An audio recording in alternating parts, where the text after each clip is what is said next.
Well, thank you.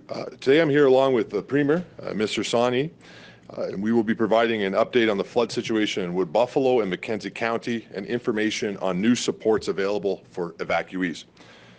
Working closely with our municipal partners, the province continues to respond to the flood events in northern Alberta. These events have resulted in approximately 13,000 people being evacuated from the Fort McMurray area and approximately 450 people evacuated from Fort Vermilion and the Tall Cree First Nation. In response to this emergency, we have seen shining examples of what makes these communities strong, folks looking out for each other and neighbors helping neighbors. Unfortunately, a fast-moving emergency also creates an opportunity for the spread of rumors and for false information, and I'd like to address one piece of information in particular in regards to the tailing ponds. No tailing ponds have been breached, and there is no imminent risk of flood water breaching any of the tailing ponds in the oil sands region. Currently, floodwaters remain below the dams for all tailing ponds, and monitoring has been increased to twice daily to ensure stability and risk associated with all tailing ponds. The AER, the Alberta Energy Regulator, is holding daily calls with operators to discuss the flood situation and has regulatory agents on site conducting field verifications and closely monitoring the company's actions to ensure the situation remains stable. Suncor has current and up-to-date strategies in place, and the companies have equipment available to respond if required. Further response strategies do exist in the event circumstances were to change significantly from the current state. But I want to reiterate, things would have to change significantly, and the situation around tailing ponds is stable. This is good news. There's also further good news when it comes to the flooding in the north. The situation appears to be improving. Alberta Environment River Forecast Center's report that water levels within the jam are dropping. In fact, the water level gauge located within the jam by Highway 63 bridge has shown a drop in the Athabasca River by ½ a meter since last night. They have also observed that 4 kilometers of the ice jam melted away overnight. We know that the ice jam is showing some movement this morning, so things are looking up.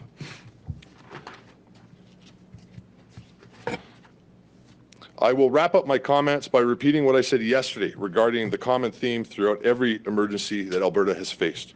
We are in it together, we will work together, we are resilient people, and we stand by our neighbours. I will now turn things over to the Premier for an update on support for evacuees. And thank you, Jason, for that update. We continue to be in hour-by-hour contact with officials in Wood Buffalo and Mackenzie County, both with Mayor Don Scott in Fort McMurray and Mackenzie County Reeve Josh Knelson, and the Provincial Operations Centre of the Alberta Emergency Management Agency is working very closely with the local emergency management personnel. We are encouraged to see the ice jams are beginning to clear on both the Athabasca and the Peace Rivers, and that water volumes are starting to go down, and are hopeful that in the next 48 to 72 hours, we'll see a significant abatement of the flood conditions in both Fort McMurray, Fort Vermilion, and elsewhere. So I would like to commend all of the first responders, all of the emergency personnel, and others who have been working around the clock, as we saw in Fort McMurray on Monday, to keep people safe. And our hearts go out to all of those whose homes or businesses have been affected by these floods.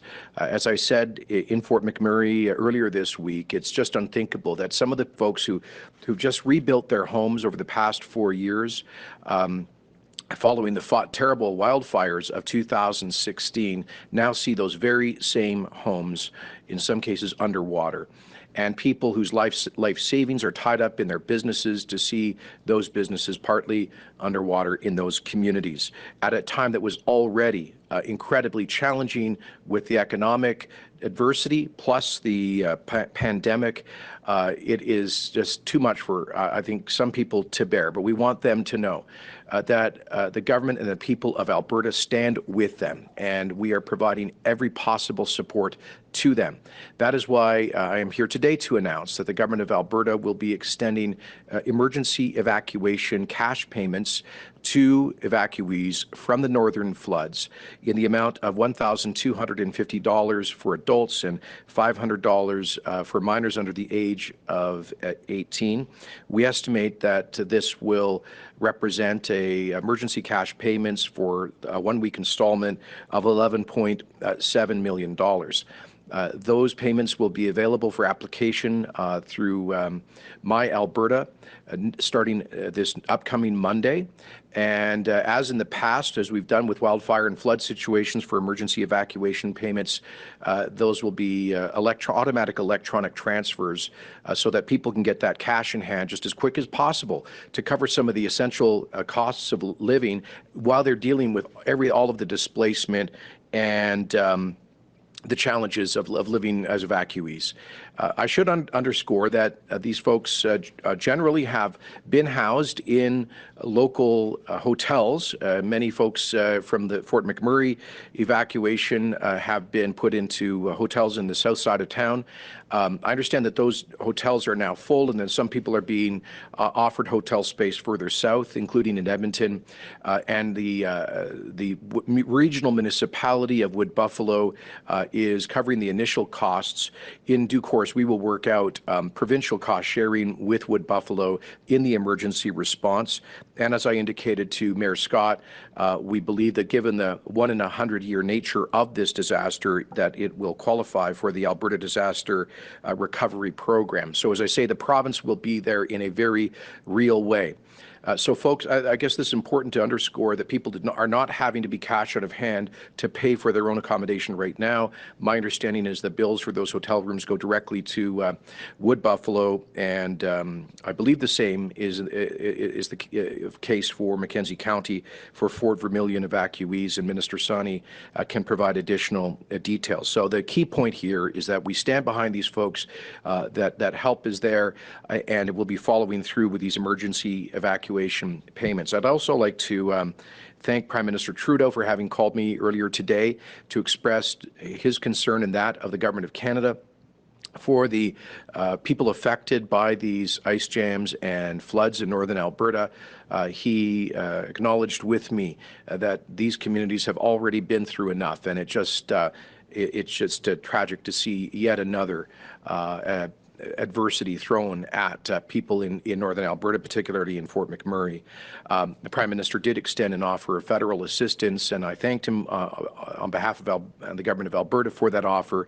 At this point, we believe that there's adequate logistical support to support those communities between the municipal governments and the Government of Alberta. At this point, we have not received any formal request from either municipality for federal logistical support, but should it be forthcoming, we would obviously pass that on to the federal authorities. So there are several precautions that we use when you have to evacuate under pandemic circumstances. So for instance, people need to register and be screened before they go into accommodation, and so they're checked to make sure that they're asymptomatic. And then of course we use individual accommodation like hotel rooms, or in the camp setting, people would have individual dorm style or individual rooms as opposed to dorm style rooms, and we don't use the collective sheltering options like rinks with cots. So those are two of the things that we do. We make sure people have individual space, and we check them before they go in to make sure they're asymptomatic. That makes sure that we can be safe under COVID conditions. And sorry, the last part of your question? Sorry, I was just wondering if there are a lot of people resisting the evacuation order. Also, if you are screening, are you finding cases of COVID as you do this evacuation? Has that been a major issue to now? Right. So I know of no cases that have been essentially positively identified at the screening process, and nobody has resisted. In fact, my hat's off to the people that were evacuated for the very calm and deliberate manner in which they left. So it's been really good to this point. Premier, in terms of the financial aid for people in Fort McMurray, I know that last week your cabinet authorized the Minister of Finance to borrow up to $25 billion. About 4 times, I believe, what you originally had planned on borrowing in the budget. So might this money be used to help people in Fort McMurray? And what else would that money be used for this year? Well, to be clear, the Order in Council authorized the Minister of Finance and President of the Treasury Board to potentially borrow up to that amount in the forthcoming year, but that wasn't actually, he would still have to come back to Treasury Board for, obviously to the legislature to have appropriations adopted by the legislature to spend that money. So the money that we're announcing here today and any other emergency expenditures related to the northern floods would be coming out of the provincial budget line item for contingency, which is always set aside for emergencies such as this. I think this year it was $400 million, if I'm not mistaken, in the contingency budget for emergencies. So that's already embedded in the budget that was adopted by the legislature. But obviously, the costs here are just yet another extraordinary cost that the government of Alberta is absorbing in this very challenging year.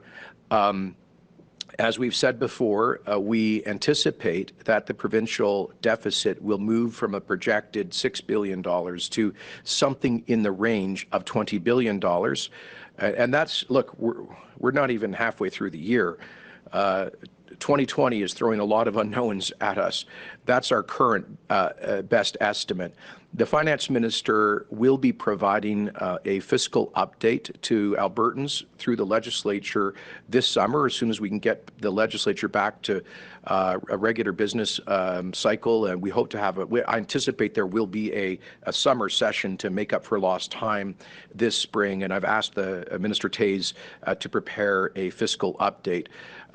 It will be a moving target, obviously, and the biggest part of the increase in the deficit relates to the collapse in revenues, not just non-renewable resource revenues and royalties, but the general economic collapse that we've seen emanating from the global coronavirus recession. But having said all of that, I have, we in the first 2 or 3 weeks following the beginning of the pandemic and the collapse of oil prices, we saw we had a frankly a real challenge in selling provincial government bonds and turning over our debt. We were not the only province to have such a problem, by the way. It was, I think, a general constraint in credit markets. But I'm pleased to report that we're now, I think, the credit markets have unfrozen, and we've been able to sell bonds and to develop a cash reserve for the balance of the year because of all of these exigent circumstances, including the floods now.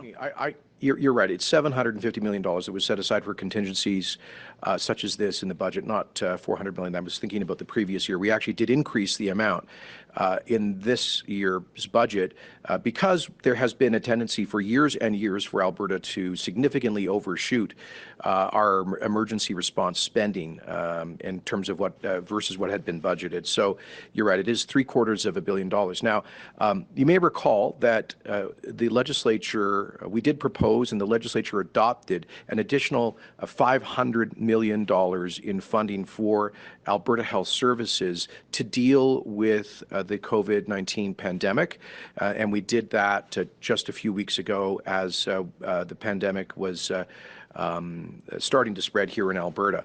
And we've made it clear to Alberta Health and other departments involved in the pandemic response that they just need to let the government know if and when they need additional resources. To be honest, we do not yet have clear estimates on how much the pandemic response is going to cost overall, because we're still right in the middle of it. So we're just dealing with the emergency on a day-by-day basis, but obviously the $500 million injection into the health budget has helped a lot. In terms of the floods, we don't have, it's really too early to come up with a an accurate estimate on costs. When I was up in Fort McMurray the other day, municipal officials were saying they thought it would be, the response would be at least north of $30 million based on previous experiences, and that's just the emergency response. Then there will be the need for rebuild, and as I've said, we believe that the criteria have been triggered for us to bring in the disaster recovery program, whereby the provincial government would provide some financial support for recovery costs for critical public infrastructure and non-insured private infrastructure up to a certain amount. We would then turn to the Government of Canada through the disaster financial arrangements, disaster financial assistance arrangements, and they would provide some cost sharing as well. So there are well-developed protocols for cost sharing between municipalities, the provincial and federal governments in response to a situation like this. Given the gravity of the flood, at least the one in Wood Buffalo, it's estimated by the river experts to be a 1 in a 100-year event, so it would certainly qualify in principle for the disaster recovery program. So it's too early to say how much this is all going to cost, but this is a unprecedented year in many ways, one of which will be the fiscal reckoning at the end of it all. Well, first of all, the Canadian Football League is an important national institution, and the ESCs and Stamps are important Alberta institutions. A lot of Albertans would say the Saskatchewan Rough Riders are too, by the way. And so I certainly am sympathetic to the request from the Canadian Football League. We want the league to come out of this as a vibrant part of Canada's sports life.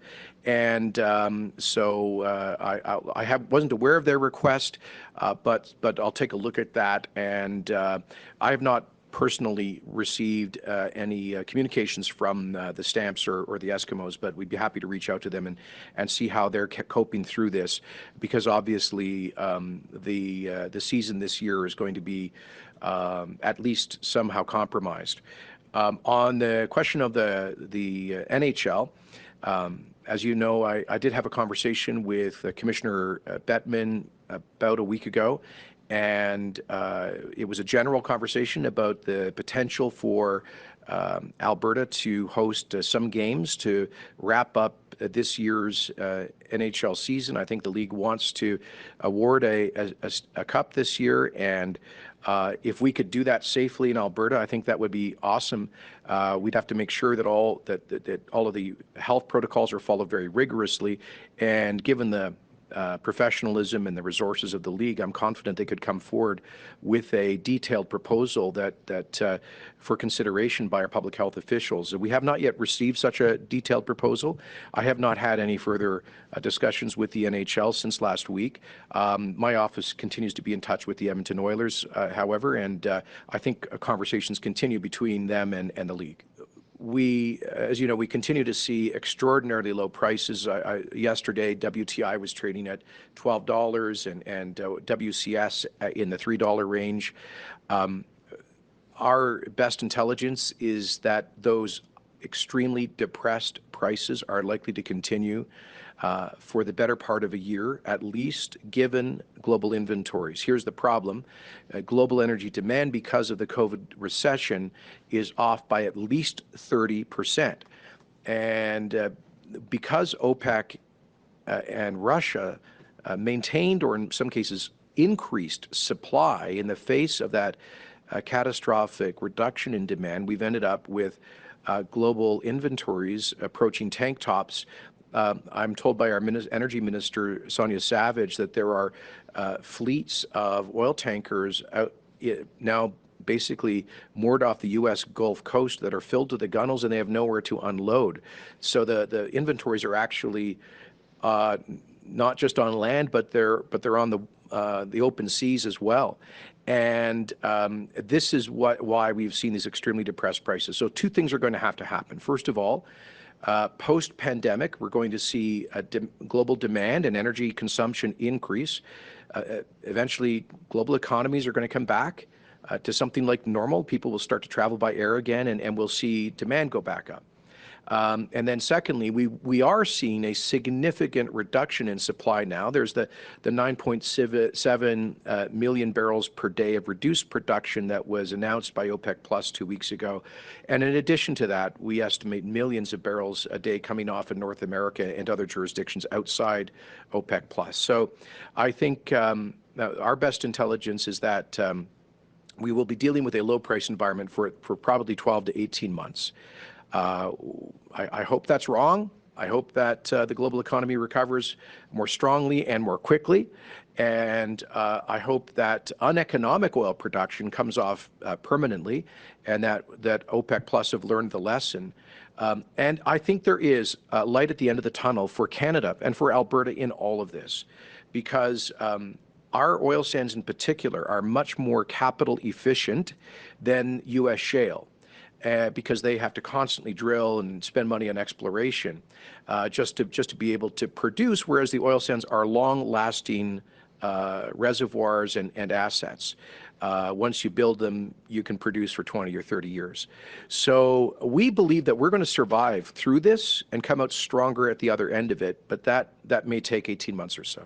Regrettably, there has been no further action. Tom, you may recall that Finance Minister Morneau said, I think 3 to 4 weeks ago, that a major federal package for the oil and gas industry would be coming within hours or days. Well, we're now moving into our second month waiting for that significant federal action. We do appreciate the announcement that was made about 10 days ago, which included the $1.7 billion for accelerated well completion, as well as $700 million to help the industry reduce methane emissions and modernize its technology, as well as a meaningful backstop for small and mid-sized oil and gas companies being delivered by BDC. And we estimate that backstop may have a value of several $billion, and that is helpful. But obviously, all of our energy companies are hemorrhaging cash right now. And a bigger response is needed, not just for oil and gas producers and in Canada, but also other massively affected industries like aviation. You know, for example, here in Alberta, we are the proud headquarters of a great Canadian airline, WestJet. And WestJet, like their competitors at Air Canada, are facing, I suspect, an existential challenge if they do not have some meaningful backstop support. So we will continue at every opportunity to raise the alarm with the federal government about the need for urgent action. Every chance I get to speak with the premiers and the prime minister, we have a weekly First Ministers meeting conference call. I hammer this point home. This is an industry that hires directly or indirectly 500,000 Canadians.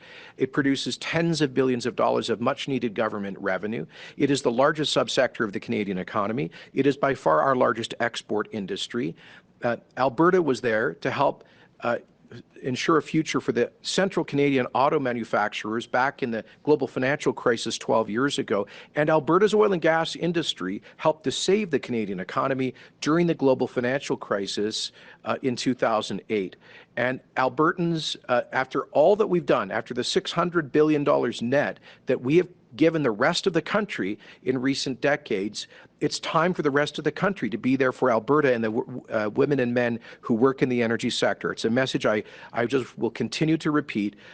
And I don't know what the holdup is, to be honest with you, Tom, and I think Albertans are starting to lose patience. We need to see action to help save our largest industry for another day. Sure. So on the first question, let me be absolutely clear. The folks who have had to evacuate Fort Vermilion and parts of Mackenzie County, all of them will qualify for the emergency evacuation payments of $1,250 per adult and $500 for those who are under the age of 18.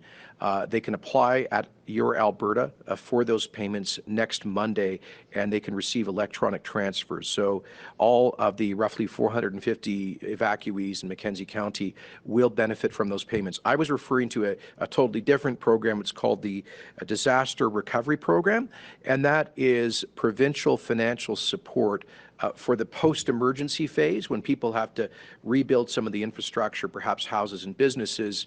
That's a program that provides funding support for critical public infrastructure that might be owned by the municipality, for example, and for uninsured private property up to a certain amount.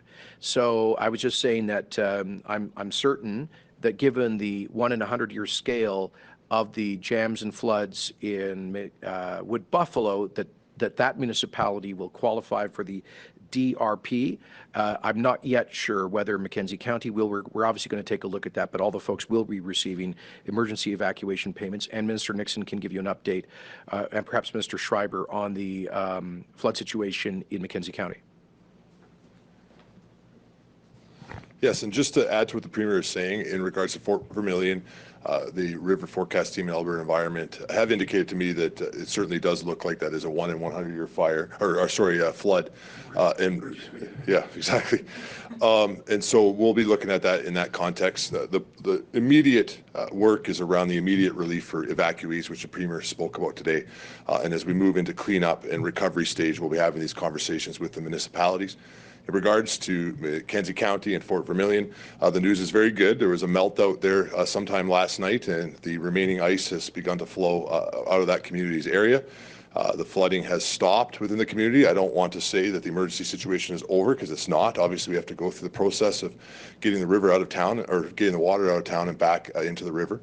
Alberta Environment will be watching that remaining ice as it flows down the river. There's a point where the river narrows, where that ice does traditionally block in years past, and so we'll be watching that closely over the next couple of days to see how that may impact communities downstream. But at this point, we're not expecting a major impact as a result of that ice, and the focus inside Mackenzie County has gone to keeping care of evacuees and beginning to have the conversation about recovery and cleanup.